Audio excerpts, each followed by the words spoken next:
नमस्कार.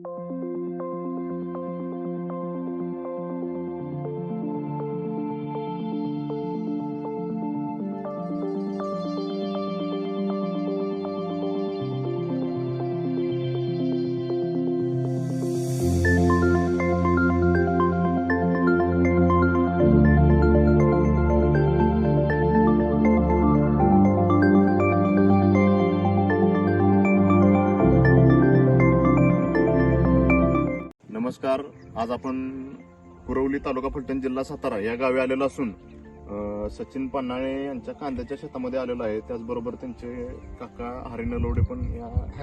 हरिभाऊ नलवडे पण या ठिकाणी आहेत. त्याचबरोबर भैरवनाथ कृषी सेवा केंद्राचे सर्वे सेवा अमित शेठ पण आहेत.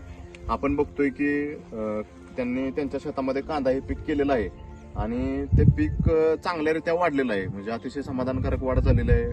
वातावरणात होणारे बदल, खराब वातावरणात पडणारं वारंवार धुकं, या सगळ्या गोष्टींच्या या सगळ्या वातावरणात असणाऱ्या निश्चित बदल असताना सुद्धा त्यांनी कांदा चांगल्या प्रकारे जोपासलेला आहे.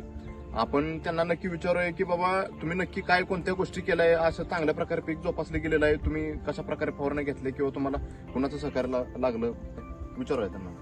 माझं नाव सचिन धनाजी पन्हाळे, मी राहणार कुरवली बुद्रुक दत्तनगर. लागण तुम्ही किती तारखेला केली किंवा एकूण कांद्याचे क्षेत्र किती आहे तुमचं? माझं कांद्याचे क्षेत्र 1 एकर असून मी 19 ऑक्टोबरला कांद्याची लागण केली. कांदा आज आपण बघतोय की तुम्ही अतिशय चांगल्या प्रकारे हे पीक जोपासलेलं आहे. हे पीक आजपर्यंत हे करत असताना तुम्हाला नक्की कोणत्या प्रकारच्या अडचणी आल्या किंवा विषय कसा आहे माहिती आहे का सर? पवार साहेबांच्या सल्ल्यानुसार जी औषधं आपण घेतलेली आहेत, म्हणजे वातावरण बदलाची झाली किंवा धुकं पडणे, करपा येणे, याच्यामुळे जे इन्फेक्शन होतंय कांद्याला, म्हणजे व्हायरल इन्फेक्शन असेल ते ह्यांच्या सल्ल्यानुसार भैरवनाथ कृषी सेवा केंद्र पवार साहेबांच्या सल्ल्यानुसार केलेलं आहे. आपण सगळं संपूर्ण मार्गदर्शन तुम्हाला पवार साहेबांचं दिलेलं आहे.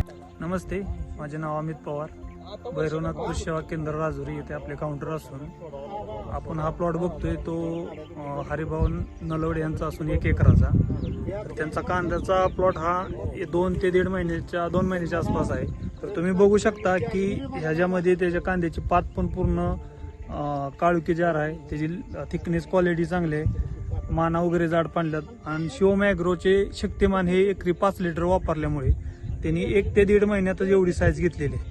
अजून कांद्याला 1.5 ते 2 महिना पूर्ण टायमिंग आहे. त्याच्यामुळे तुम्ही बघू शकता की शिवम ॲग्रोचे शक्तिमानचा रिझल्ट खूप छान आलेला आहे. तरी माझी सर्व शेतकऱ्या बांधवांना विनंती राहील की त्यांनी शिवम ॲग्रोचे सर्व उत्पादने वापरावे. ते नमस्ते. संपूर्ण कांद्याच्या नियोजनासाठी किंवा फवारण्यासाठी भैरवनाथ कृषी सेवा केंद्र अमित साहेब पवार यांचा सल्ला घ्यावा.